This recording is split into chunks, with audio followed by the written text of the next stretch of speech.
I slumped down onto the old rickety bed in the cramped rented room, my body aching with exhaustion as if someone had pressed down heavily on every fiber of my muscles. I was only 34 years old, but sometimes I felt as ancient as a 60-year-old man. Today had been an endlessly long day, 18 straight hours from the crack of dawn until the dead of night. I just wanted to close my eyes and sink into a deep sleep, forgetting everything. Forgetting the dusty grime clinging to my clothes, forgetting the nagging pains in my back and shoulders. But then the gentle ticking from the old clock placed beside my pillow sounded like an unavoidable reminder. It was the gift my mother had given me for my 24th birthday, 10 years ago now. She had said, "Son, time flies by so quickly, use it to live well." Now each tick pulled me back to reality, to the sole reason I'd been gritting my teeth and enduring this for the past 5 years. My mother, Mrs. Florence Reed, the woman who had sacrificed her entire life for our family, now lying completely paralyzed in her hospital bed. I lay there staring blankly at the ceiling with its mottled cracks, and memories flooded back like a raging river. 5 years ago, my mother, at just 55 years old, was still a gentle seamstress, sitting at her old sewing machine mending clothes for the neighbors. She always smiled softly, her eyes crinkling as she told stories from the past, about the days when my father was still adrift at sea as a sailor. She often said, "Family is everything, Coulson. No matter what happens, we'll always be there for each other." Then on that fateful morning, my father called me, his voice trembling. "Your mother had a stroke, Coulson. The doctors say she's completely paralyzed. She can't walk or speak anymore." I rushed home immediately, my heart feeling like it was being squeezed in a vice. Seeing her lying motionless on the bed, her eyes slightly open but vacant, her mouth twisted and unable to form words, I felt my world collapsing. From that point on, my life changed completely. During the day, I worked as a laborer on a construction site near the Baltimore harbor. The job was grueling, from early morning until late afternoon, hauling cement, mixing mortar, and building walls under the scorching sun or relentless rain. My co-workers often teased me for being quiet, calling me the silent guy. I didn't bother responding, just kept my head down and worked because my mind was always on my mother. Once a brick fell on my foot, causing excruciating pain and blood to flow freely, but I gritted my teeth and endured it. "I have to earn money, I have to send it back for Mom," I told myself. The pay for a laborer wasn't high, but it was enough to hold on to. At night, when the sun set, I would don my dark blue uniform, grab a broom and bucket of water, and go clean the towering office buildings in the city center. The brightly lit hallways, the pungent smell of floor cleaner, the noisy hum of the vacuum cleaner. All of it felt like an endless loop. I wiped windows, vacuumed dust, emptied trash, sometimes gazing out the window at the bustling crowds heading home, my heart tightening with envy. They had families waiting for them, but what about me? I only had this cold rented room and dreams of my mother getting healthy again. Every month when I got paid, I set aside almost all of it to send back to my father, Mr. Douglas Reed. He was 66 now, a retired sailor, incredibly hot-tempered and stubborn. He always insisted he could take care of his wife on his own, but I knew he was getting old, and his health wasn't what it used to be. The money I sent was used to buy medications, hire nurses for care, and cover hospital bills for my mother. I imagined the scene of my mother lying in bed, the nurse changing her diapers, feeding her through a tube, and my father sitting beside her, stroking her hand. "Thank you, Coulson," my father would say over the phone, his voice hoarse. "Your mother's doing okay thanks to the money you send." I believed him, absolutely. Then there was my younger brother, Stephen Reed, 29 years old, working at the cargo port near home. He had once fallen into gambling, racking up debts that threw the whole family into turmoil. Once Stephen borrowed from loan sharks and nearly got his legs broken. Dad had to sell some things to pay them off. But since Mom fell ill, I believed Stephen had changed. He helped Dad take care of her, standing in for me, the eldest son who was busy in a distant city. "Don't worry, bro, I've got this," Stephen had texted me once. I smiled when I read it, my heart warming because the family was still there, still connected. But deep down, I often blamed myself. Why wasn't I more capable, more wealthy, so I could take Mom to the best hospitals and hire top doctors? I was just an ordinary laborer with little education and no special talents. I tormented myself for not having more time to visit her. The work was too demanding. Sometimes I did 3 shifts in a row, sleeping only a few hours. The last time I went home was 6 months ago. Mom was still lying there, her eyes looking at me but unable to speak a word. I held her hand, tears streaming down. "Mom, I'm sorry." She just blinked, as if to comfort me. In those moments, the pain felt like a knife twisting in my heart. Every late night when I returned to my room, I would video call my father. It was usually after midnight, after I'd showered, my body utterly spent. "Dad, how's Mom?" I'd ask, my voice weary. Dad would appear on the screen, his wrinkled face under the dim yellow light. "Same as always, son. Mom's sleeping. Don't worry, just focus on working hard." He'd say it quickly, then hang up. For the past 5 years, I'd lived like a machine, working non-stop, sending money regularly, and dreaming of the day Mom would wake up and smile at me. But sometimes, in the dead of night, when the clock's ticking echoed, I suddenly felt a vague unease. As if something wasn't right, but I pushed it away because doubting my family was something I couldn't accept. Then one day, like an unexpected gift from heaven, I got a day off. It was a rare occasion, probably the first time this year. The construction site boss, a gruff man but one who sometimes showed heart, saw me working like an ox and gave me a free day. "Take a break, Coulson," he said, clapping me on the shoulder with his raspy, smoke-roughened voice. "You look like you're about to drop dead." I didn't argue, just nodded in thanks. Immediately, thoughts of my mother flooded in. I would go home and visit her. It had been 6 months since I'd last been there, since the time I sat by her bed, held her hand, and cried silently. This time, I would stay with her longer, tell her about my days in Baltimore, about the dreams I still kept hidden. I packed a few simple things, a clean shirt, some snacks bought hastily from the corner store, and set off. My heart beat faster than usual, a mix of excitement and anxiety. Before leaving, I called my father to let him know. The phone rang a few times, then his voice came through on the other end. "This is Dad, Coulson." His voice sounded odd, not the familiar hoarseness, but strained, as if he were trying to hide something. I quickly told him about my day off and my plan to come home. "I'm coming to visit Mom, Dad. I'll be there by afternoon."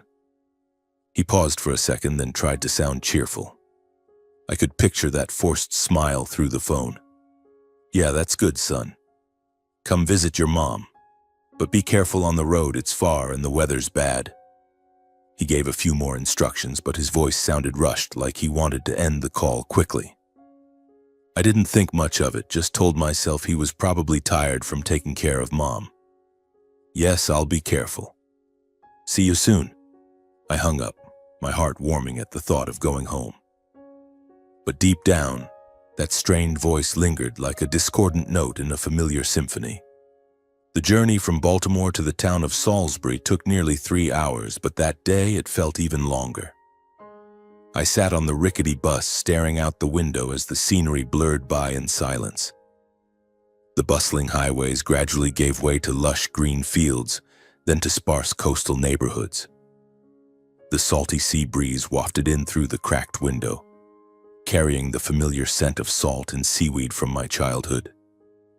I remembered the days when I was little, when Dad would drive the whole family to the beach, Mom sitting in the back, hugging me and Stephen tightly, laughing loudly.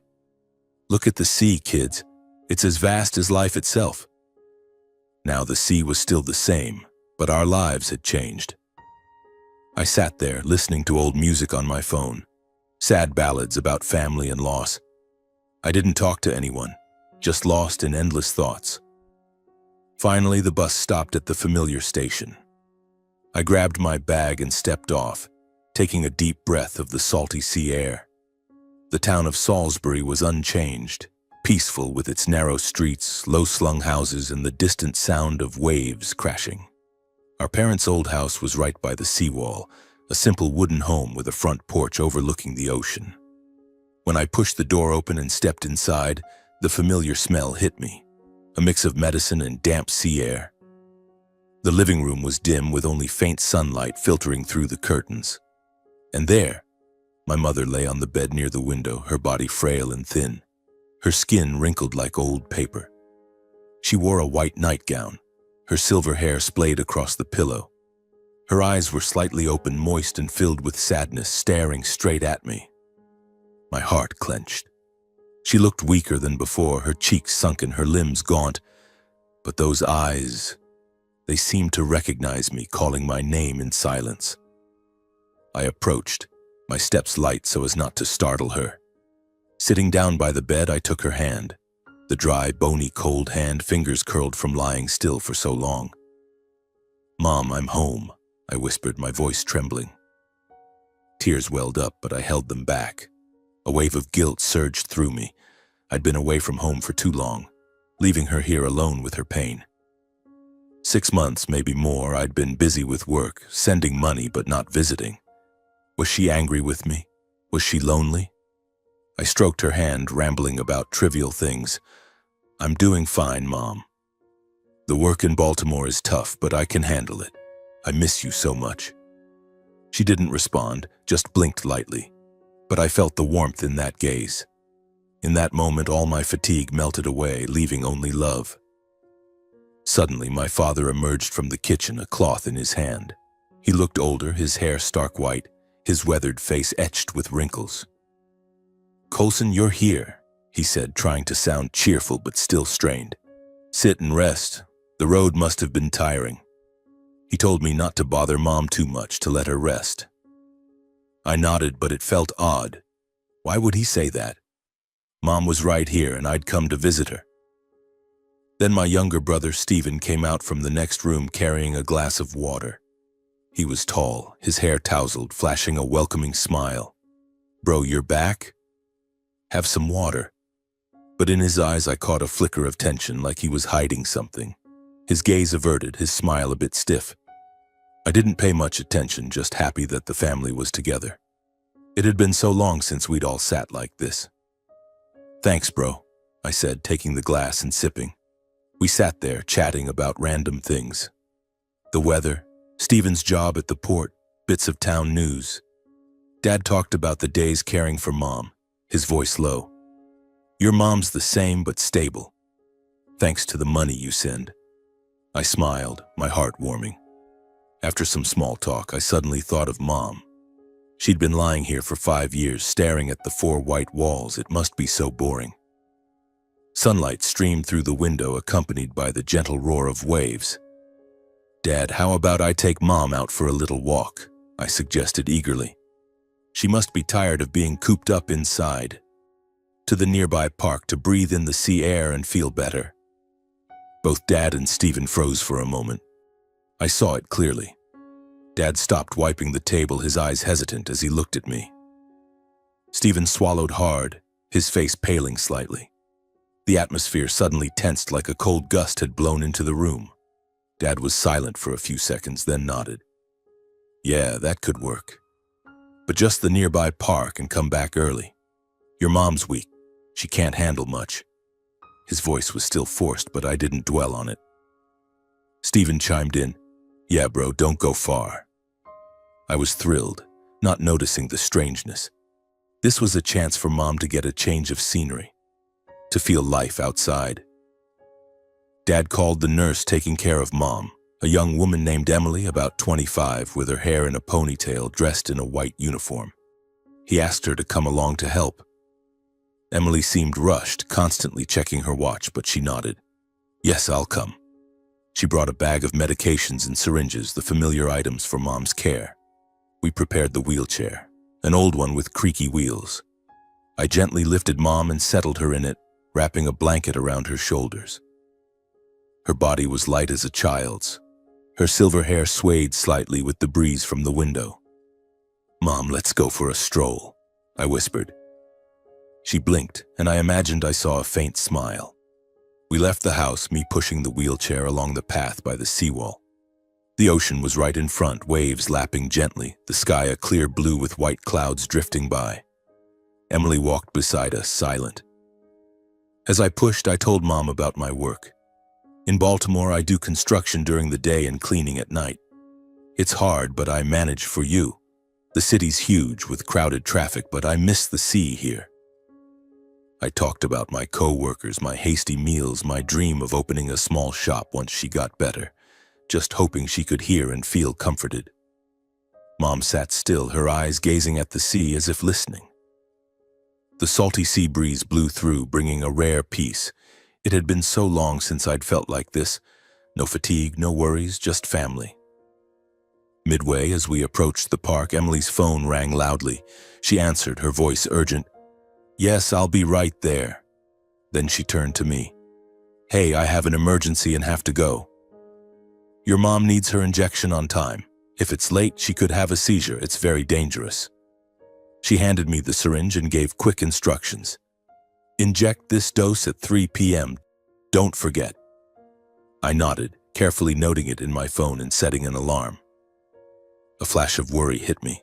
I'd never injected Mom before, but I reassured myself, I can do this. For Mom. Emily hurried off, leaving me and Mom alone. The park was quiet, with only the rustle of leaves and the sound of waves. I continued pushing, but unease began to stir inside me. Why was everything so strange today?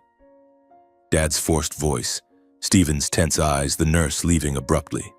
But I pushed it aside because this was the last peaceful day before everything came crashing down. The late afternoon gradually descended, the weak sunlight filtering through the tree canopy, dyeing the sparkling sea surface red. I pushed the wheelchair along the small sloping path leading to the park, a familiar route from my childhood where Stephen and I used to run and chase each other. Now it seemed longer, each step heavy with weight. My mother sat quietly in the wheelchair, her silver hair swaying lightly in the salty sea breeze. I bent down, adjusting the blanket covering her legs, afraid the cold wind might seep into her frail body. "Mom, are you warm?" I whispered, even though I knew she couldn't answer. My hand touched her skin, icy cold, and a wave of guilt surged through me. Over the past 5 years, I had sent money home, but had I ever truly been by her side like this? The work in Baltimore was like a whirlwind, sweeping me far away, leaving her with 4 walls and lifeless doses of medication. I looked out at the sea, the waves lapping gently like the old lullabies my mother used to sing, and my heart suddenly tightened with sorrow. I was lost in gazing at the sea, the rolling waves seeming to tell stories of my father's life, the old sailor who once drifted at sea for months on end. Memories flooded back. Those afternoons when my mother sat on the porch waiting for my father to return from the ocean, her arms around me and Stephen as she told fairy tales. "The sea is vast, but our family is the harbor to anchor in," she often said. I smiled, forgetting that the slope was getting steeper. My foot lightly tripped on a jagged stone, just a small stumble, but enough to make the wheelchair slip from my grasp. It tilted forward, then suddenly hurtled down the slope at terrifying speed. In that moment, my heart seemed to stop. The world around me blurred, leaving only the screeching sound of the wheels on the path and the image of my mother sitting helplessly in the chair, her hair flying wildly. "Mom!" I shouted, my voice breaking in my throat. I threw my bag to the ground and ran after it like mad, but the slope was too steep, the chair sliding fast like an arrow. My hand reached out, managing to grab the handle, but the powerful inertia pulled us both tumbling onto the soft grassy verge by the roadside.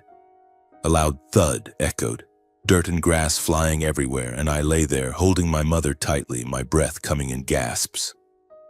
My mother, her head had lightly hit the ground, a small scratch on her forehead. I quickly sat up, hugging her, frantically checking her breathing. My trembling hand touched her chest. Thankfully, there was still a weak, steady pulse. "Mom, are you okay?" I whispered, tears streaming down uncontrollably. She lay still, her eyes half closed but showing no clear signs of pain. I checked her body all over. No broken limbs, just a few scratches on her arms. My heart burned like fire. How could I be so careless, just because I was lost in thought, just because of a stupid stumble? Fear surged through me, mixed with self-reproach. I had promised to take care of her, to take her for a safe stroll, and yet Without wasting another thought, I rummaged in my bag for my phone, my hands shaking as I dialed emergency services. "Hello, ambulance? There's an accident at the park near the Salisbury seawall. An elderly woman fell from her wheelchair. Please come quickly." My voice faltered, but they promised to arrive right away. I sat there holding my mother, stroking her hair, praying to the heavens that nothing serious would happen to her. The ambulance arrived faster than I expected, its siren wailing through the quiet park. 2 paramedics jumped out, quickly checked my mother, then gently placed her on the stretcher. "Are you family?" "How's the lady?" one asked. I hurriedly recounted the accident, my voice trembling. They nodded and loaded us into the vehicle. Throughout the ride to the hospital, I sat beside my mother, gripping her hand tightly. The ambulance rocked on the road, the siren still blaring, and in my mind there was only one plea. "Please don't let anything happen to Mom, please." I blamed myself endlessly. That moment of carelessness, that damned stumble. Why hadn't I paid more attention? Why hadn't I pushed slower? The image of the chair hurtling down the slope replayed in my head like a nightmare. I didn't dare call my father. He was hot-tempered. If he knew I'd taken Mom out for a walk and caused an accident, he'd scold me harshly. "What the hell were you doing, Colson?" "I told you not to take her far." I could imagine his shouting voice. Stephen would worry too, but he'd probably blame me as well. No, I couldn't face them right now. I just hoped Mom was okay, that after the checkup we'd go home and everything would be as if it never happened. I'd inject her medicine myself, take better care of her. The hospital came into view, the ambulance stopped, and they wheeled Mom into the emergency room. I sat in the hallway, my heart burning with anxiety, watching the clock tick. Each minute passed like an hour. Finally, the door opened and a nurse called me in. The doctor was examining Mom, measuring blood pressure, checking reflexes, then taking scans. I stood there, my hands clenched, praying silently. After a while, the doctor, a middle-aged man with salt and pepper hair and a calm voice, turned to me. "She only has minor abrasions and bruising on her shoulder. No broken bones, no serious head injury. With a few days of rest, she'll recover." I let out a sigh of relief, feeling the weight in my chest dissolve. "Thank you, doctor," I said, my voice trembling with relief. Mom lay there, her eyes slightly open, looking better. I sat beside her, stroking her hand, my heart filled with gratitude. At least the accident wasn't serious. I could take her home, and tomorrow everything would be normal. As I prepared to sign the discharge papers, Dr. Leonard Briggs paused, looking at me thoughtfully. "You're her son, right? What's her condition that she needs a wheelchair?" he asked, his voice gentle but curious. I quickly explained. "My mother has been completely paralyzed for 5 years due to a stroke. She can barely move and can't speak." The doctor frowned, shaking his head slightly. "That's strange," he said softly, as if to himself. "I don't see any signs of long-term paralysis. Her muscles aren't atrophied, her knee reflexes are functioning normally, and her joints are soft and flexible. It doesn't resemble a bedridden paralysis patient at all." His words hit me like a bolt from the blue. I stood frozen, cold sweat running down my spine, my limbs numb. "What do you mean, doctor?" "Could it be?" My voice trailed off, trembling. He looked at me, his eyes serious. "The test results aren't wrong. Mrs. Florence's body is completely normal. There's no sign of prolonged neurological damage. You should probably check her medical history again." I left the hospital, pushing the wheelchair with my mother, but my mind was in turmoil. The doctor's words echoed. Muscles not atrophied, normal reflexes, completely normal. How could that be? For 5 years, my father and Stephen had always said Mom was completely paralyzed, needing constant medication. I looked at my mother. She sat quietly, her eyes gazing at the sea, but now that gaze seemed different. Not vacant, but as if hiding something. The alarm for her injection time rang, but I hesitated. Did she really need it? Doubt began to creep in like a crack in the ice. On the way home, the sea breeze blew stronger, carrying a bitter, salty scent, and my heart sank into deep contemplation. Something wasn't right, but I wasn't ready to face it yet. The peaceful day had ended and the storm was approaching. The road from the hospital back home seemed longer than ever, even though it was only a few blocks away. I pushed the wheelchair slowly, avoiding the potholes on the old cobblestone path, afraid of jolting my mother. The evening light dyed the sea surface red, the waves lapping gently as if whispering secrets I didn't yet know. My mother sat motionless, a scarf wrapped around her shoulders, her silver hair swaying lightly in the wind. I glanced at my phone's clock. It was already 10 minutes past the injection time, as Nurse Emily had instructed. She had said that if it was late, Mom could have a seizure. It was very dangerous. But now my mother still sat calmly, showing no signs of anything unusual. No trembling, no facial twitching, nothing at all. My heart pounded. Shouldn't there be something? For 5 years, my father had always emphasized that the injections were a lifesaver, the thing that kept her from agonizing pain. And yet now, I stopped by the roadside, my hands gripping the wheelchair handles tightly, trying to shake off the rising unease. "Mom, I won't inject it, okay? Just for today," I whispered, as if asking for her opinion. She didn't respond, just blinked lightly, and I convinced myself that it was a sign of agreement. But deep down, the anxiety coiled like a venomous snake in my stomach, waiting to strike. I remembered those late-night video calls when my father always hurried to hang up after a few sentences. "Your mom's fine. She's sleeping." The injection was given on time. He said that, and I believed him. Believed absolutely, because he was my father, the one who taught me to get back up after every fall. But now, Dr. Leonard Briggs's words repeated in my head like a faulty recording. No signs of long-term paralysis. Her body is completely normal. He was a doctor. What did he know? Or was he mistaken? I tried to think that way, but the image of my mother's knee reflex, the way her leg jerked slightly when the doctor tapped with the hammer, kept flashing vividly. Someone bedridden and paralyzed for 5 years couldn't have reflexes like that, right? When we arrived, the wooden house by the seawall appeared under the dim yellow streetlights. The front door was slightly ajar, and my father, Mr. Douglas, opened it right away when he heard the creaking wheels. His face was flushed, the wrinkles deeper under the light, and his voice rang out immediately, full of reproach. "Coulson, where did you take your mom that took so long?" "I told you, just the nearby park," he scolded, reaching out to steady the wheelchair, his eyes scanning over Mom as if checking her. I swallowed hard, trying to keep my voice calm. "Sorry, Dad, there was a small accident on the slope, but Mom's fine now." He frowned, then asked sharply, "Have you given her the injection yet?" It should have been done by now. I hesitated for a second, then told the truth.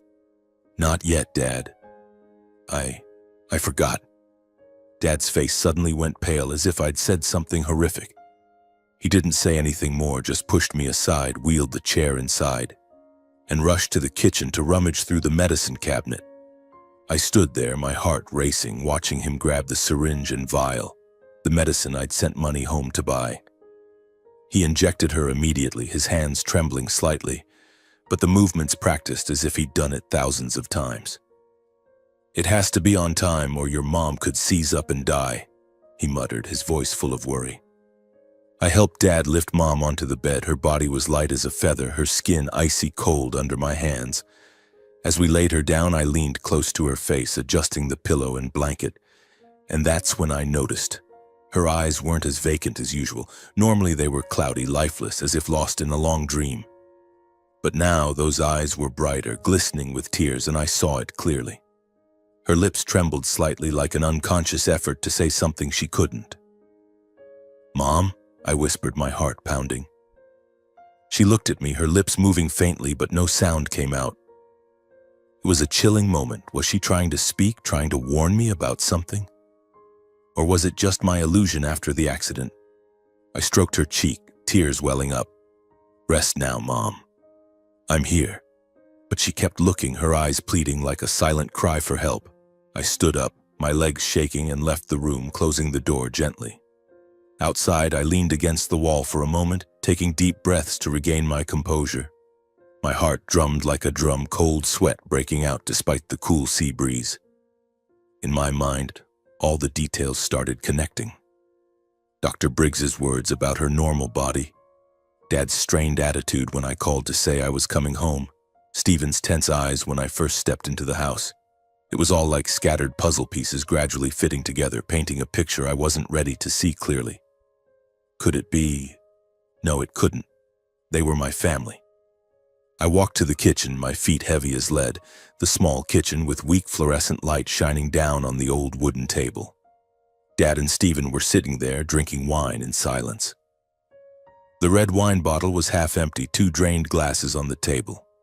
The strong smell of alcohol mixed with the antiseptic scent from Mom's room lingered, making me feel suffocated, like my throat was being squeezed. I sat down across from them and decided to tell everything. My voice tried to stay calm, but inside was a storm. Today, when I took Mom for a walk, I tripped, and the wheelchair slid down the slope. I called an ambulance and took her to the hospital. The doctor checked her and said she only had minor abrasions, that she'd be fine with a few days of rest. I paused, swallowed, then continued. But the doctor said Mom is completely normal. No signs of muscle atrophy or loss of reflexes at all. Her muscles are flexible like a healthy person's.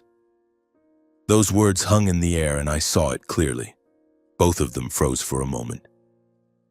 Dad stopped lifting his glass, his eyes widening for a second before he quickly hit it. Stephen swallowed hard, his face paling. A few seconds later, Dad forced a laugh, a crooked smile that couldn't hide the tension. What do doctors in this small town know? They just do superficial exams. They don't understand your mom's complex chronic condition. He said it, trying to sound normal, but I heard the tremor in his voice. Maybe today she was feeling better, so her reflexes were stronger than usual. The medications help with that. He patted my shoulder, but his hand was icy cold. Stephen quickly chimed in, his voice evasive. Yeah, bro, you haven't been home in ages. You don't understand Mom's condition fully. She's up and down, complicated.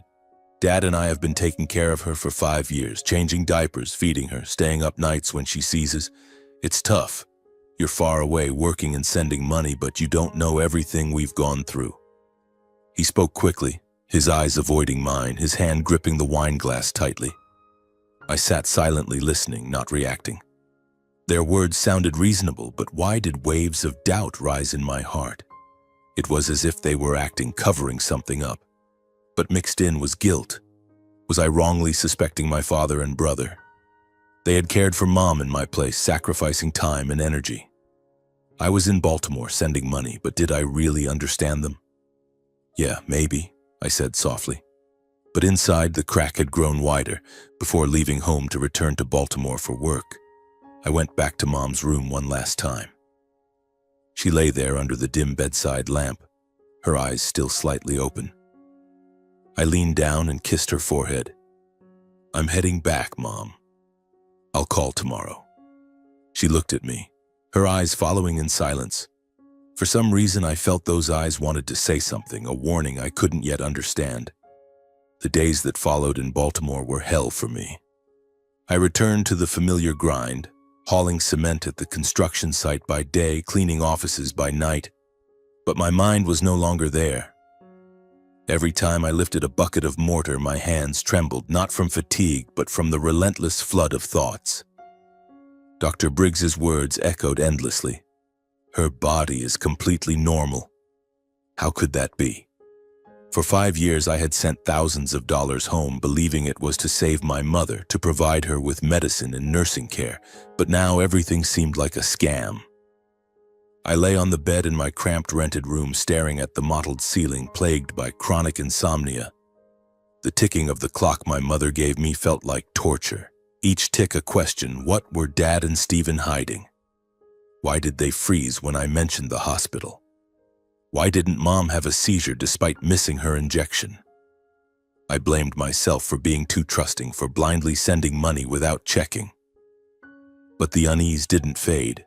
It grew like a tumor, making it impossible to sit still. After many sleepless nights, I decided I had to investigate quietly. No warnings, no questions, I would uncover the truth myself. Because if my instincts were right, the family I clung to, the only thing I had, was crumbling. A week later, I asked for half a day off at the site. The boss frowned. "Another day off, Coulson? You work like an ox, but you're always taking breaks." I mumbled an apology, lying about a headache, then rushed to the bus back to Salisbury. The 3-hour ride this time wasn't silent like before. My heart pounded, cold sweat broke out despite the chilly weather.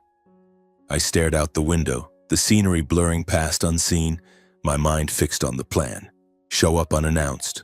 Observe. Find evidence. If Dad and Stephen were hiding something, they wouldn't expect me back so soon. I told myself to stay calm, to act normal, but my hands gripped my bag tightly, my heart racing with anticipation. Would I find anything? Or was it all my imagination and I'd end up ashamed for doubting my own flesh and blood? The salty sea wind rushed in as the bus arrived and I stepped off, my legs slightly shaky. Salisbury was still peaceful, but to me it now felt like a labyrinth full of secrets. I walked to the wooden house by the seawall, trying to step lightly to avoid noise. The front door was slightly ajar, and I pushed it gently, my heart drumming. Inside, the familiar air, medicine mixed with damp sea scent, but no Dad or Stephen. Only Nurse Emily sat by Mom's bed reading a book. She startled and looked up when she saw me. "Coulson? Why are you here so suddenly?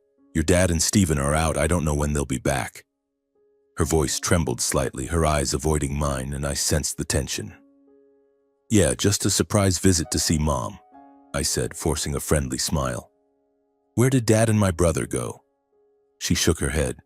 "I'm not sure. Mr. Douglas said he had business in town and Stephen went to work at the port." I nodded, a slight relief. This was my chance. I pretended to tidy up, sweeping the living room with a broom, wiping the kitchen table, but my eyes scanned everywhere. My heart beat faster as I slipped into Dad's room, the small one at the end of the hall where he slept alone since Mom got sick. The door was ajar and I pushed it lightly, stepping in like a cat. The smell of old tobacco and wine lingered, his bed unmade, and I quickly moved to the desk, the bottom drawer where he kept important papers. My hands shook as I pulled it open, afraid of making noise. Inside, a mess of documents. Mom's medical records, pharmacy receipts, and a thick stack of long-term care insurance contracts in Florence Reed's name. My heart pounded as if it would burst. These were what I needed.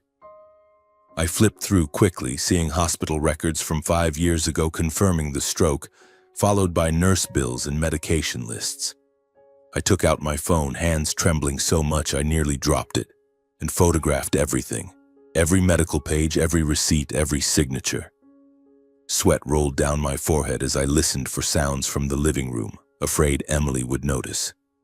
But she stayed with Mom, and I finished, closed the drawer, and left the room as if nothing happened. Back in Baltimore that night, I sat in my narrow room under the dim desk lamp, opening the photos on my phone. My heart raced like opening Pandora's box. I zoomed into the records, the initial hospital treatment plan, anticoagulants, physical therapy, but nothing about muscle relaxants or strong sedatives. Then I compared the pharmacy lists, a series of unfamiliar names, diazepam, lorazepam, heavy sedatives, and even vecuronium, a temporary muscle paralytic I'd read about online when researching Mom's condition. They weren't in the treatment plan. My blood ran cold, my hands shaking as I scrolled further. At the end of the files, I found insurance payout records, large regular payments over 5 years for long-term care, deposited directly into an account under Douglas Reed. Not the family account, but Dad's personal one. I collapsed onto the bed, breathing heavily. How could this be? Insurance money for a severely ill mother, but Dad took it all? And the paralytic drugs, were they deliberately keeping her paralyzed to continue receiving payments? The thought cut into my heart like a knife. 5 years of sacrifice, working myself to exhaustion, sending money. It was all to feed this lie? Tears rolled down my face, not from sadness, but from rage and pain. The next day, I couldn't wait any longer. I arranged to meet Nurse Emily at a cafe near the docks, a small, quiet place with the smell of roasted coffee mixed with salty sea air. I texted her, "Meet me at Old Dock Cafe, 10 a.m. It's important." She agreed. When I arrived, the place was nearly empty, just a few fishermen in the far corner. Emily walked in, her face pale, eyes darting around as if afraid of being followed. "Coulson, what's wrong?" she asked, her voice low. I didn't beat around the bush, pulled out my phone and showed her the photos. "Explain this. These drugs, sedatives, paralytics, not in the treatment plan." Her face went even paler, her hands shaking as she held the phone, speechless. Her eyes widened, tears welling up, and the cafe's atmosphere suddenly grew tense like a storm was brewing. After a heavy silence, Emily sighed, her voice trembling as she confessed, I didn't want to get involved, but since you know, I'll tell you everything. At first, I believed your father, thought your mom was really paralyzed after the stroke. I cared for her as instructed, giving injections on time." She paused, swallowing hard. "But after a few months, I noticed something strange. The doses were too strong, heavy sedatives, and her condition was odd. Her muscles didn't atrophy. Reflexes were still there, but she lay still like she was locked in. I got suspicious and asked Mr. Douglas." Her voice broke. "He got angry, told me not to interfere. Then he doubled my pay, from $500 to $1,000 a month, and threatened that if I spoke out, he'd report me to the police for abusing a patient. I was scared, didn't want trouble, so I stayed silent and agreed. I listened, my body turning ice cold like someone had poured freezing water over me. Everything clicked. Dad and Stephen had deliberately turned Mom into a lifelong invalid, using drugs to keep her paralyzed, to milk money from me and the insurance. The money I sent, the insurance payouts, all into their pockets. I clenched my fists, my voice choking. How could they do this? She's his wife, their mother. I pressed further, my voice shaking with anger. What else? Do Dad and my brother stay home much? Emily nodded, her voice soft. They're often away, leaving me alone with her. Mr. Douglas goes out of town a lot, Stephen to bars or the port, sometimes coming home late. I feed her, change her, give the injections. Her words cut like knives, confirming my fears. Mom lay there conscious but trapped by the drugs, witnessing everything, their laughter, their schemes, unable to cry for help. The pain was so intense I wanted to scream, but the quiet cafe forced me to hold it in. Thank you, I said, my voice hoarse. At the end of the conversation, I asked Emily to keep it secret. Don't tell Dad or my brother about this meeting. And from now on, take the injections from Dad, but don't give them to my mom. She nodded, eyes red. I promise, Coulson. I feel guilty too. I left the cafe, the sea wind blowing hard, but my heart was now a blaze of anger. The truth was out and I wouldn't stop. Dad and Stephen, the betrayers, would pay the price. After the meeting with Emily, I could no longer sleep. Back in my rented room in Baltimore, I lay awake all night, eyes wide open, staring at the mottled ceiling. The image of my mother lying motionless on the bed, imprisoned by those poisonous doses, haunted me relentlessly. She was conscious, hearing everything. The sound of Dad laughing with Stephen about money, their plans to keep her sick to collect benefits, but unable to cry for help. For 5 years I had worked like an animal, sending money home in the hope of saving her, only for it all to fuel a scam orchestrated by my own flesh and blood. Tears rolled down my face in the darkness, not from sorrow, but from rage and betrayal. I asked myself, how could they do this? Dad, the man I once revered, who told stories of the sea to teach me strength. Stephen, my younger brother, who had stumbled before but whom I believed had changed. Now they were strangers, monsters wearing the mask of family. The more I thought, the stronger my intuition grew. It was darker than I had imagined. Not just the insurance money, not just the drugs. There had to be more, deeper secrets I needed to unearth.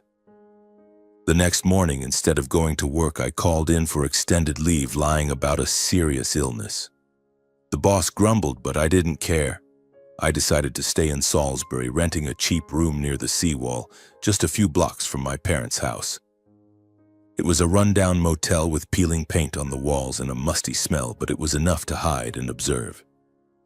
My heart was full of excitement and anxiety.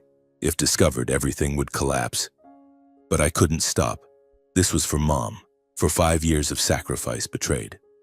The first morning in Salisbury, I woke at dawn, brewed a strong black coffee in the motel room, then drove the cheap rental, a beat-up pickup, to the end of the street opposite my parents' house. I parked in a hidden spot behind thick bushes, turned off the engine, and waited. My heart pounded, hands gripping the steering wheel, eyes glued to the wooden house by the seawall. As soon as the sun rose, the door opened, and Mr. Douglas, my father, stepped out. He was dressed more neatly than usual. A clean plaid shirt, new jeans, polished leather shoes. Not the old clothes he wore around the house. He looked around for a moment as if checking for followers, then got into his old pickup, started the engine, and drove in the opposite direction from town toward the outskirts. I held my breath, waited a few minutes, then followed from afar, keeping a safe distance to avoid detection. My heart beat faster. Where was he going? Why dressed like that? The familiar road led out of Salisbury, past green fields and sparse woods, but I didn't dare follow too closely, afraid he'd recognize my vehicle. He stopped at a roadside cafe, bought fast food, then continued. I returned to my spot, my mind full of suspicion. That dark intuition grew stronger. He wasn't working, he was retired. So where was he going? By noon, with the sun high and scorching, I still sat in the truck, sweating profusely, eyes fixed on the house. Stephen emerged, wearing a crisp white shirt and black slacks, looking like he was heading to a meeting rather than working at the cargo port. He checked his watch, got into the old sedan, bought a few years ago with money I sent, and drove off, disappearing around the bend. I didn't follow immediately, but waited. The house now held only Nurse Emily. I saw her silhouette through the window, occasionally stepping onto the porch, looking around uneasily. Her eyes darted, hands clutching her phone tightly, perhaps worried about her promise to me, afraid of being caught. I sat there, hastily eating a sandwich from the corner store, lost in thought. For 5 years, I thought they stayed home caring for Mom, sacrificing their time, but now they were often away, leaving Emily alone. So what was the nurse money I sent used for? To cover the scam. I recalled those late-night calls, Dad always rushing to hang up. Mom's sleeping, don't worry. Now I understood. He was probably somewhere else, not by her side. Rage surged, but I held it in, waiting for the right moment. The next day, I continued surveillance, waking earlier, parking in a different spot to avoid suspicion. Light rain fell, the cold sea wind seeping through the car window, but I didn't care. My heart raced like I was playing a dangerous game. If caught, Dad would yell, Stephen would deny, and everything would shatter. But I had to know the truth. Mr. Douglas left the house early again, but this time I didn't follow him. I waited for Stephen. By noon, he exited, still in a white shirt, got into the sedan and drove off. I started the engine, tailing from afar, keeping 2 cars between us. The road led out of town, past sparse neighborhoods, and he stopped at a roadside bar. An old place with flickering neon signs, loud rock music mixed with drunken laughter spilling out. I parked in a shadowed corner, turned off the lights, and watched through the rain-streaked windshield. Stephen walked in, greeting a group of rough-looking men who laughed boisterously, then sat at a card table. Through the bar's foggy glass, I saw clearly. He drank, beer overflowing his glass, laughing loudly. Then he played cards, pulling out his wallet after each loss, counting cash without hesitation. Those green dollar bills, I recognized them instantly. It was the money I sent for Mom, money from my sweat and tears, from 18-hour shifts now used for gambling and drinking. My heart felt crushed, tears welling up. Stephen had promised to quit gambling the day Mom fell ill, but now he was the same, even worse, using scam money to indulge. I sat in the truck, hands gripping the wheel until my knuckles turned white, wanting to storm into the bar and shout, "What are you doing with my money?" But I held back. I needed solid evidence. The rain fell harder, as if crying for me. The following day, I switched to following Dad. I woke at 4 a.m., drank black coffee to stay alert, then parked and waited. Mr. Douglas left as the sun rose, still neatly dressed, driving the pickup north toward the suburbs. This time I followed closer, maintaining a safe distance on the winding roads. My heart pounded, excitement like in a detective movie. If he turned and saw me, it was over. The road led to a quiet suburban area, small houses scattered among trees. He stopped in front of a small white house with a red tiled roof and a tiny flower garden. Cozy, not the home of a poor retired sailor. I parked far away behind bushes and watched through cheap binoculars I'd bought in a hurry. Dad got out, looked around, then knocked. The door opened and a woman, about 50, dyed blonde hair, wearing a floral dress, stepped out, embracing him tightly. They kissed, laughed, then went inside together, the door closing.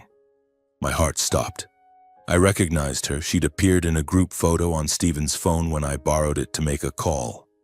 Stephen had jokingly called her Dad's acquaintance, brushing off my question with a grin. Now it was clear. Dad was keeping another woman, using the money for a second life. All the pieces fell into place. For 5 years, while I exhausted myself in Baltimore, working double shifts to send money for Mom's treatment, they lived off it.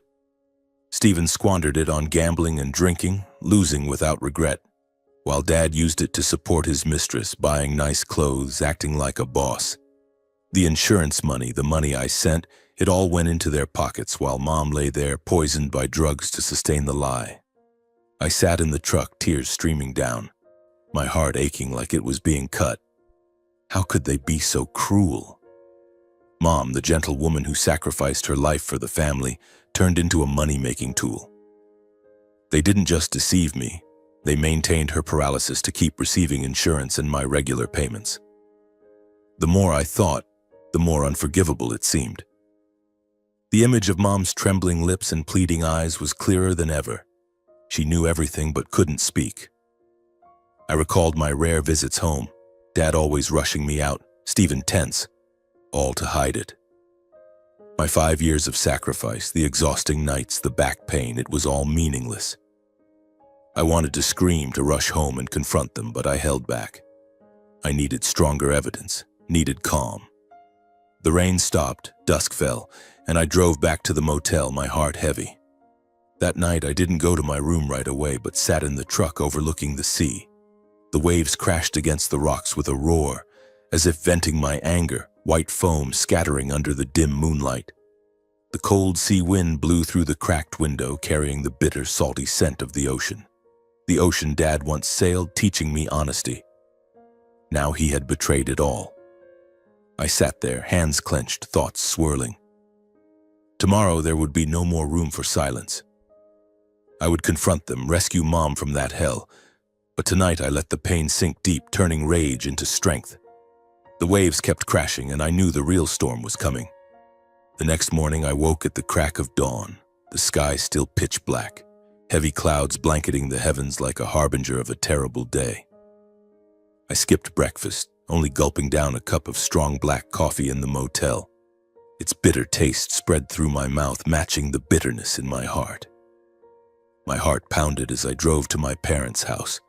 The home I once saw as a sanctuary, now nothing but a prison for my mother. No more hiding. I wanted to end everything today. 5 years of deception, 5 years of futile sacrifice, it all had to stop. The gloomy sky, the howling wind, the raging sea with waves crashing against the seawall like thunder. It all mirrored my mood, furious, heartbroken, and resolute. Rain began to fall lightly, wetting the windshield, but I didn't care. I parked in front of the house, stepped out, my shirt clinging to my skin from the cold rain. My hands clenched the keys, my heart full of excitement and fear, not of them, but of the moment of confrontation that would tear apart whatever remained of our family. But I had to do it. For Mom, for myself. I pushed the door open and stepped inside, the creaking hinges echoing in the heavy air. Inside, the living room was dim, lit only by the faint yellow glow of a table lamp on the old wooden table. Dad and Stephen were sitting there, Dad smoking a cigarette, the smoke curling like a veil of deception. Stephen holding a coffee cup, eyes glued to his phone. They startled when they saw me. Dad paused with the cigarette in hand, eyes widening. "Coulson? Why are you back so early?"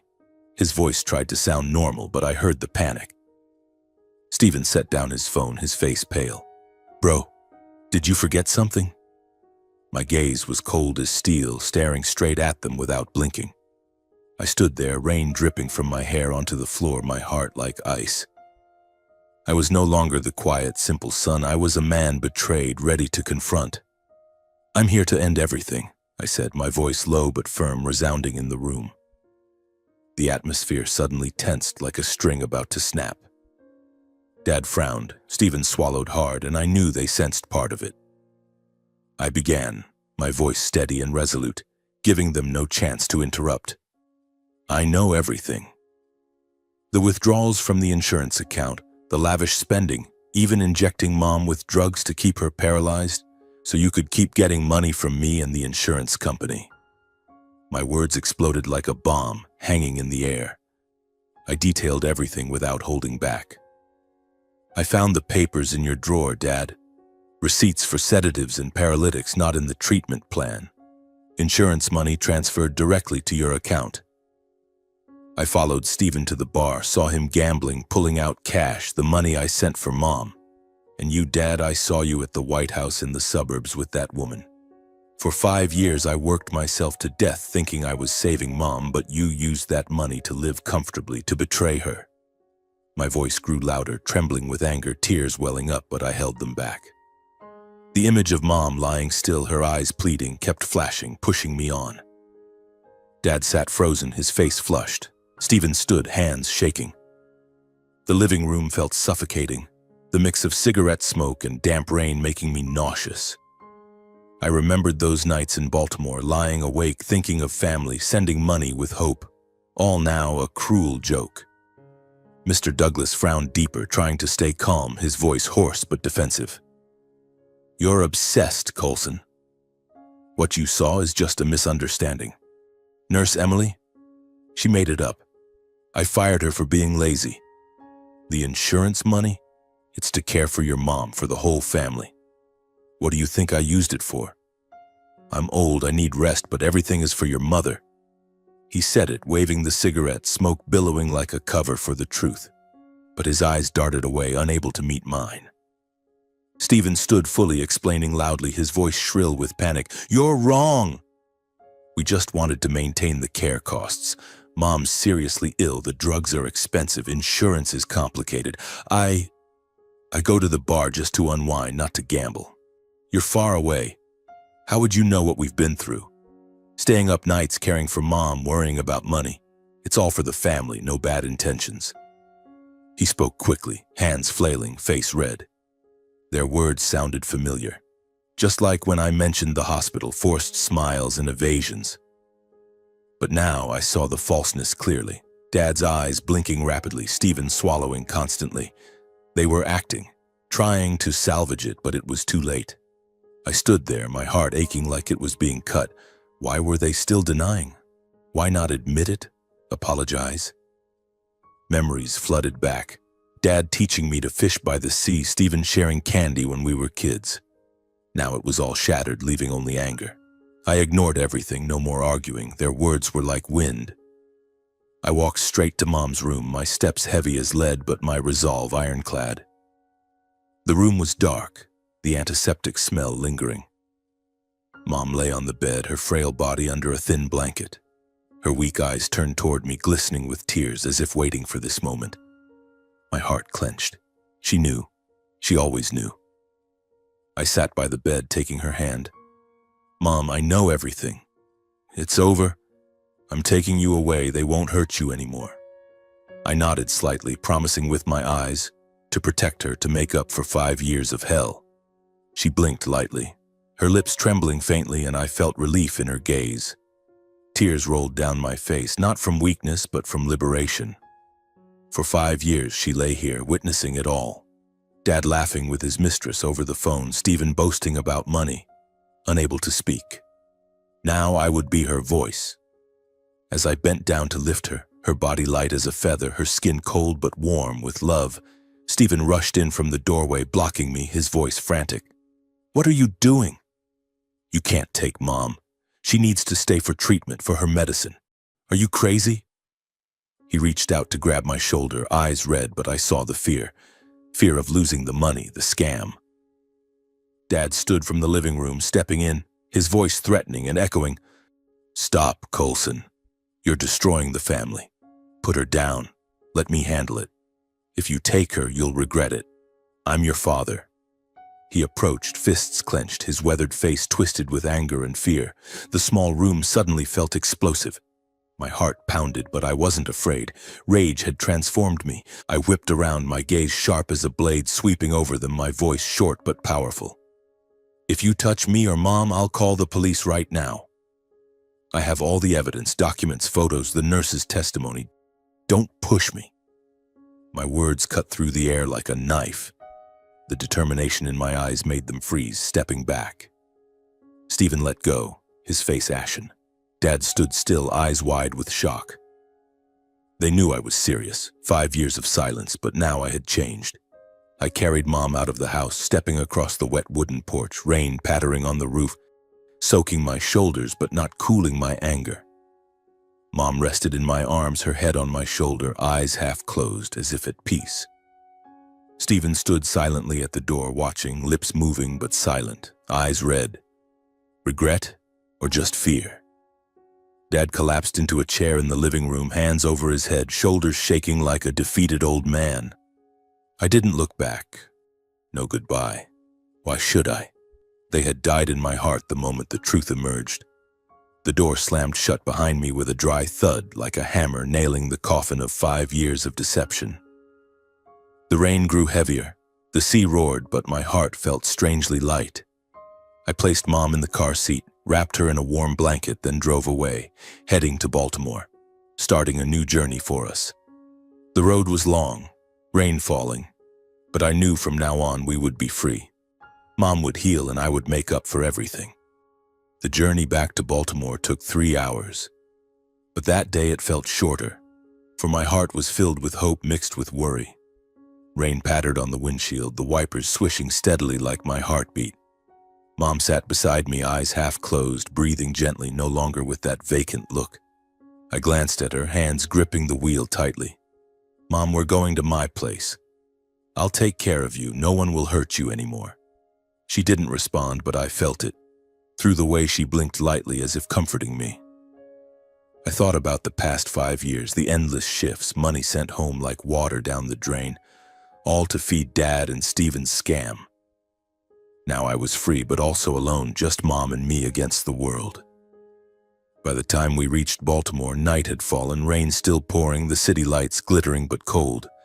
I brought Mom to my cramped rented room where I'd lived alone for years. The space was small, just a bed, a table, and the old clock by the pillow. I laid her down, wrapped her in a warm blanket, then made a thin soup from the scant ingredients in the fridge.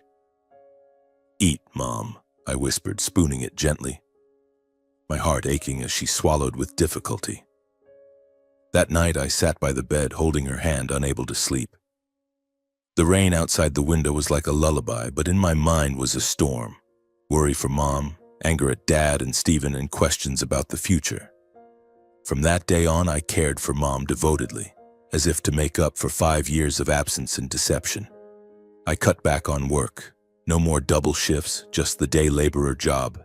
Nights were for staying with Mom. The site boss grumbled, "Are you crazy, Coulson? Less pay. How will you live?" I shook my head. "I have Mom now. That's enough." Income dropped, but I saved, buying nutritious food and vitamins from the nearby pharmacy. Every morning I woke early, warmed milk for Mom, massaged her limbs to prevent atrophy. I stopped the injections completely, those toxic vials Dad had forced Emily to use. At first I worried, afraid she'd seize as they threatened, but nothing happened. In the early days, Mom still lay still, but I noticed small changes. Her skin grew rosier, her eyes brighter, no longer dull and lifeless. I sat with her for hours, telling old stories. About her sewing clothes for me, Dad's tales of the sea, little Stephen running around. "Remember, Mom? I was naughty, tore my shirt. You scolded me, but sewed it anyway." She blinked, and I smiled, my heart warming. I read to her from old library novels, my voice echoing in the small room. In those moments, I felt like a child again, with Mom as my rock. But deep down, the pain lingered. How could Dad and Stephen do this? How did they turn her into a prisoner in her own body? In the following days, Mom gradually regained life, like a wilted flower watered anew. Without the poison, her body responded well. At first, small movements. Her fingers curled slightly when I held them as if grasping back. My heart raced. "Mom, you can move!" I shouted, tears streaming, overjoyed. She blinked faster as if responding. I massaged daily, helped her sit propped against pillows, fed her nutrient-rich porridge with pureed vegetables. A week later, she began blinking deliberately, one for yes, two for no, when I asked, "Hungry, Mom?" One blink and I laughed loudly, hope flooding me. Then, after more time, her lips moved, trying to speak. The first time, she whispered a few words. "Si, called sen." Her voice was weak, hoarse after 5 years of silence, but to me it was the most beautiful sound in the world. I hugged her, sobbing, "Mom, you can speak. I'm here, I'm here." She smiled faintly, eyes glistening, and in that moment all fatigue vanished. I called a doctor, not from Salisbury, but in Baltimore, a new, honest one. He examined her. She was affected by heavy sedatives, but her body is basically healthy. With continued recovery, she'll walk again. I nodded, gratitude overflowing. Each day I supported her in exercises, from fingers to arms, then legs. She progressed quickly, as if her body had been waiting for this moment. During Mom's recovery, Dad and Stephen showed up unexpectedly. It was a drizzly afternoon in Baltimore, about 2 weeks after I took her away. I was feeding Mom porridge when a knock sounded. Opening the door, I saw them, Dad looking older, silver-haired, disheveled. Stephen gaunt, eyes shadowed. "Colson, let me in," Dad said, voice hoarse, forcing a smile. I blocked the door, my heart cold. "What do you want?" They entered, looking at Mom on the bed. Her eyes met theirs with estrangement and chill. Dad sat, pleading, "Son, I know you're angry, but listen. We were poor, Mom was gravely ill, insurance was a lifeline. Stephen and I just wanted to provide, but we got carried away. Don't turn your back on family, we're blood." Stephen added, eyes red, "Bro, I was wrong, but because of poverty, debts. Mom needs us together." Their words cut like knives, blaming poverty. Poor, yet Dad kept a mistress. Stephen gambled? I recalled my exhausting nights sending money while they laughed and squandered. Rage surged. I growled, "Get out! You're no longer my family. You poisoned Mom, deceived me for 5 years. For money. Don't come again or I'll call the police." Dad stood, eyes blazing. "You dare? I'm your father." But I pushed them out, voice icy. "Not anymore. Leave." They went, Dad muttering curses, Stephen glancing at Mom with fake remorse. I slammed the door, hugged Mom, heart aching but resolute. She blinked as if agreeing. 2 months later, Mom recovered miraculously. She could walk slowly, leaning on me, taking her first steps around the room. "Son, I can walk," she said, voice clearer though still weak. I laughed, hugging her. "You're amazing, Mom." She sat by the window, gazing at the bustling city, telling me stories of old days, her love for Dad, but now without sadness. One evening, as we ate dinner, her favorite vegetable porridge, she held my hand, voice trembling. "Son, I must tell you. For those 5 years, I was fully conscious. I heard everything, every whisper from Dad and Stephen, every sin, every plot. They discussed insurance money, how to inject drugs to keep me sick forever, laughing as they divided the money you sent. I heard Dad on the phone with that woman, Stephen, bragging about gambling wins.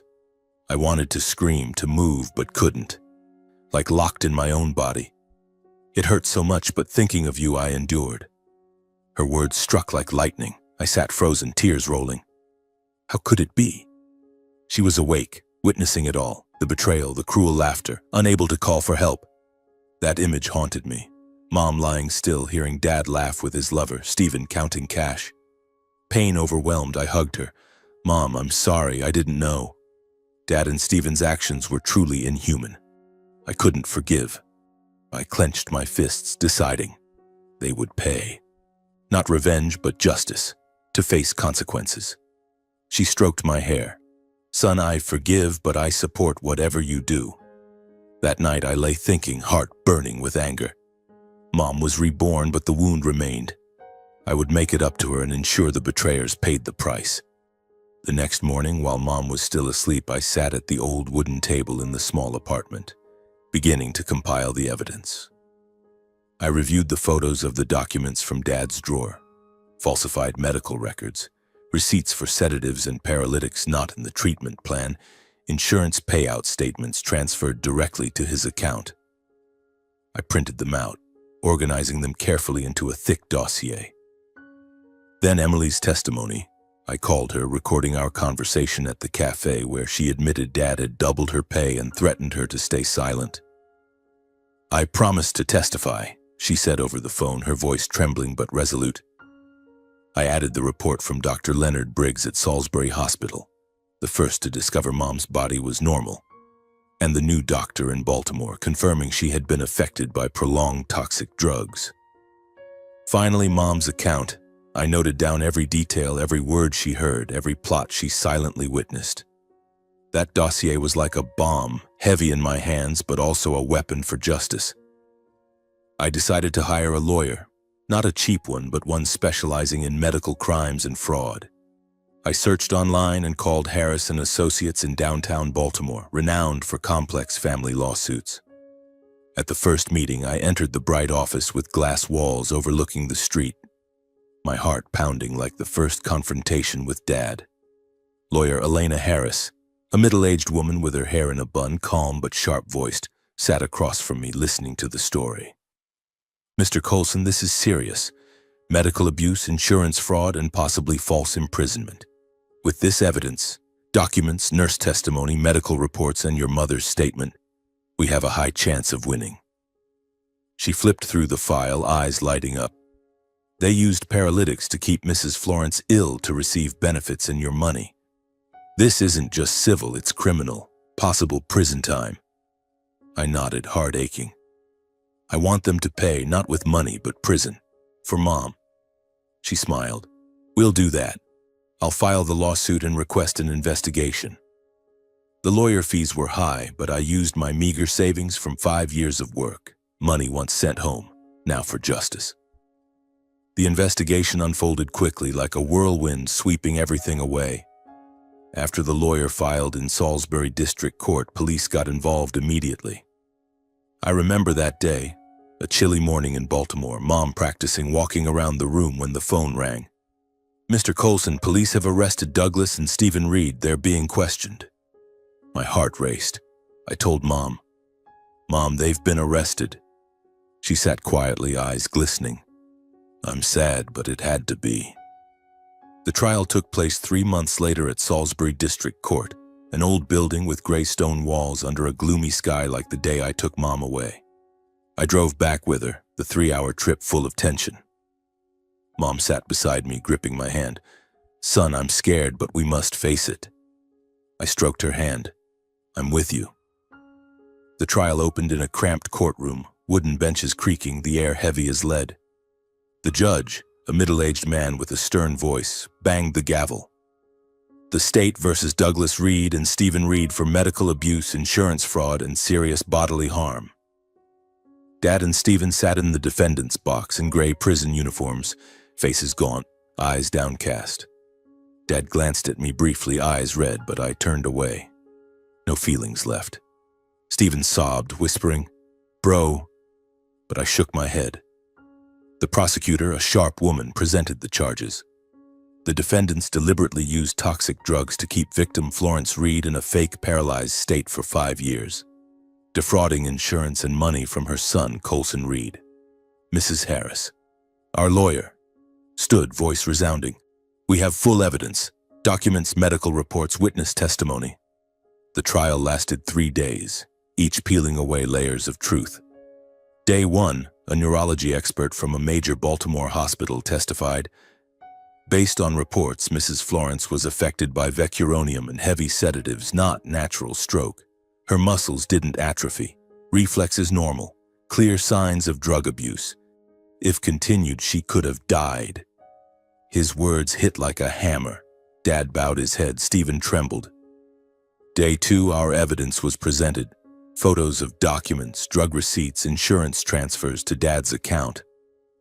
"This is fraud proof," Mrs. Harris said firmly. Then Emily took the stand, pale but determined. "Mr. Douglas threatened me, doubled my pay to keep quiet.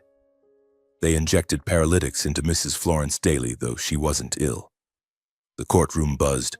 The judge banged for order. Dad denied. "She's lying." But Emily stared straight. "I have a recording, Your Honor." The audio played, Dad's threatening voice silencing everyone. The final day, Mom took the stand. She walked slowly, leaning on me, but her voice clear and strong. "I was conscious for 5 years, hearing every plot from my husband and youngest son. They discussed injecting drugs to keep me sick forever, taking money from my eldest son and insurance. I heard their laughter dividing the money. My husband calling his lover, my youngest son bragging about gambling. It hurt, but I couldn't move. Her words cut like knives. The courtroom fell silent, only Stephen's sobs. Dad slumped, unable to look at her. I sat below, tears streaming. She was so strong after everything. The trial ended with the judge's conclusion. Based on evidence, defendants Douglas Reed and Stephen Reed are guilty of medical abuse, insurance fraud, and serious bodily harm. He banged the gavel. Douglas Reed sentenced to 15 years, Stephen Reed to 10 years. The courtroom erupted. Dad shouted, "Unfair!" Stephen wailed, led away. Mom and I sat quietly, no cheers, no joy, just silence. She held my hand. "It's over, son." We left in silence, rain still falling outside the court, the distant sea roaring like that day. On the way back to Baltimore, Mom gazed out the window. "I'm sad but relieved. Now it's just us two." I nodded. "I'll take care of you." Everything closed behind, 5 years of deception, the painful trial like an old book chapter. We went home, hearts at peace, but the scars remained. Justice had prevailed, but the family was shattered forever. After the trial, life for Mom and me flowed peacefully, like a calm river after a storm. We returned to the small apartment on the outskirts of Baltimore, where the window overlooked a lazily flowing river, and began rebuilding from the fragments. Mom had fully recovered, a miracle I hadn't dared dream of months earlier. She walked steadily now, no longer needing my support, her voice clear and resonant, just like when she used to sing me lullabies. Every morning she woke early, brewed strong black coffee for me, then sat at the kitchen table with a gentle smile. "Son, what do you want to eat today?" "Mom will cook." I looked at her, my heart overflowing with gratitude. She who had once been a frail woman lying motionless in bed was now my source of strength. We lived simply without luxury. I still worked as a day laborer, earning enough to get by, coming home at night to cook with her. She helped me clean, mend torn clothes, small acts filled with love. "I'm healthy now, don't worry," she often said. But I remained careful, massaging her limbs every evening to prevent weakness. In those days, we rarely spoke of the past, Dad and Stephen now prisoners serving long sentences. But sometimes in quiet afternoons, she gazed at the river, eyes distant. "I miss Salisbury. The sea there was beautiful." I hugged her. "I'll take you to another beach, Mom. Now we have each other, that's enough." That tranquil life taught me, happiness isn't wealth, but moments with loved ones. One day, in the crisp autumn chill of Baltimore, golden leaves falling outside the window, Mom called me over after dinner. We sat at the kitchen table, steam rising from hot teacups, the faint scent of green tea lingering. She looked at me, eyes glistening, voice serious. "Colson, I have something to tell you. Sit down." My heart raced. Why was she acting strange today? Mom held my hand, voice trembling. "Your grandfather left me a large inheritance when he passed 10 years ago. I kept it hidden, afraid your father would squander it. Now seeing your devotion all these years, sacrificing, sending money, caring for me, I've decided to leave it to you. It's savings, stocks, and a small plot of land by a nearby lake. Use it, son, to build your life."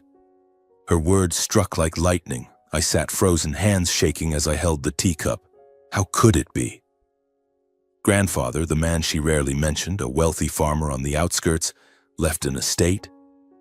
I looked at her, eyes blurring with tears. Mom, why didn't you tell me sooner? I don't need money. I just need you healthy by my side. She smiled, stroking my cheek. I knew you'd say that, but I want you happy. Use it, son. I'm old. I just want your joy. I hugged her, overwhelmed. She had endured alone for 5 years, hiding this secret amid Dad and Stephen's schemes. She could have used the money to escape, but chose silence for the family. My heart surged with gratitude, love, and regret. Mom, thank you. But I'll use it for us, not just me. She nodded, eyes bright. I trust you. I was emotional all night, lying awake thinking of Mom's secret. Grandfather, the kind old man with fruit orchards I met only a few times as a child, left such a legacy? Mom hid it well, even from Dad, fearing he'd waste it. Now she gave it to me after seeing my sacrifice, working to exhaustion, sending money without complaint. I cried silently, thinking of those 5 years. If I'd known sooner, would things be different? But no, now was the right time. The next morning I hugged her. I'll use the money to start a small company, Mom. A construction firm helping people repair homes like I did as a laborer. She laughed. Great idea, son. I support you. I used the sum, substantial enough to start a business, to open a small company in Baltimore, hiring a few old co-workers from the site, specializing in affordable home repairs for the poor. The company was named Reed Repairs, the Reed name, but only for Mom and me. It was tough at first, few clients, endless paperwork, but I persevered, working day and night. Mom helped from home. Son, a client called about a roof repair. She smiled, voice cheerful. The business grew. Clients praised, Coulson repairs cheap and quality. I smiled, proud, from laborer to owner, thanks to Mom. Once the company stabilized, I used the remaining money to start a charity, Florence Foundation, named after Mom, helping the sick and families deceived like us. Remembering Mom's 5 years of suffering, the foundation provided free medical care and legal advice for abuse victims. Mom, I want to help others like you helped me, I said. She nodded. My son is kind-hearted. We held community health clinics, distributed medicine, and I shared my story to warn, don't blindly trust family, verify. The foundation grew, receiving donations, and I saw Mom's pride. You make me so happy. This new life brought us greater joy than ever. Mom and I moved to a new home by the lake near Baltimore, a small wooden house with a flower garden overlooking peaceful waters. Mom loved it. Like Salisbury, but without the pain. We lived happily. Mornings she cooked. I took her walking by the lake. Evenings I shared company stories. She laughed when I brought flowers. My son is romantic. I cared for her devotedly, massaging her feet nightly, buying new books, taking her for checkups. Mom, I love you, I said, and she hugged me. Me too, son. In those days, the scars faded, leaving only happiness, mother and son by the lake, living peacefully after the storm. In those quiet moments, I often sat alone by the lake, watching ripples under the setting sun, reflecting on our journey.